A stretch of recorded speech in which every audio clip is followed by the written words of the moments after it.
I'm gobsmacked by the contrast, the patriotism, the stoicism, the sort of unwilling witnesses to a fact pattern that neither sort of created hysteria, alarm, or a lot of sort of,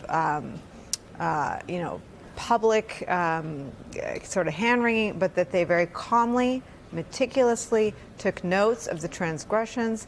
They went through the chain of command at the State Department. I mean, I think we have to get, though, right away to the bombshell. I mean, there's a bombshell revelation in this testimony, another direct line drawn directly to Donald Trump and his extortion of the Ukrainians and holding up military aid in exchange for these investigations. A brand new set of facts and evidence tying him straight to that. Right. And Nicole, we talked at the beginning of the hearing, was this going to matter? Is it everyone's votes already kind of baked in? And I think testimony like this shows televised testimony in which people can see for themselves the credibility of this really patriotic American coming forward and then saying what he said. There is a bombshell here in that Ambassador Taylor testifies two different things. First, that he reveals a new conversation that a staffer had with Ambassador Sondland. And Sondland was talking to President Trump on a cell phone in Ukraine.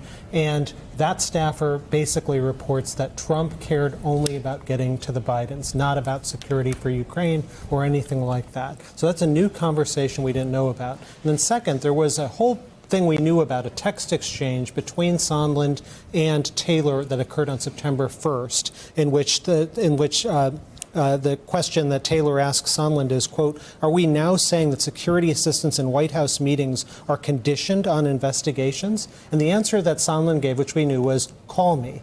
And now we know exactly what happened on that call, which is that Sondland said to Taylor, this isn't just about a White House meeting, this is about withholding all the security assistance. Ties the president directly to this.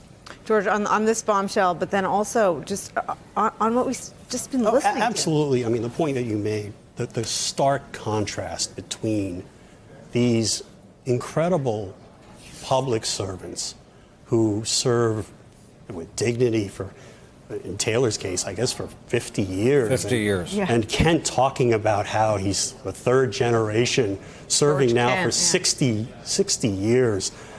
These are people who could have made millions of dollars in the private sector. And instead, they chose to serve their country.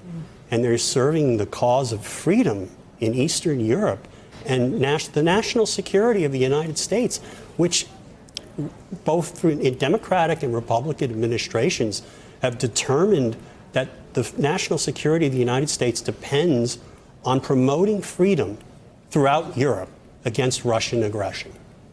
And we heard that in the words of Ambassador Sondland, Donald Trump doesn't give a hoot about that. He cares about trashing Joe Biden with this conspiracy theory. Hey there, I'm Chris Hayes from MSNBC. Thanks for watching MSNBC on YouTube. If you want to keep up to date with the videos we're putting out, you can click subscribe just below me or click over on this list to see lots of other great videos.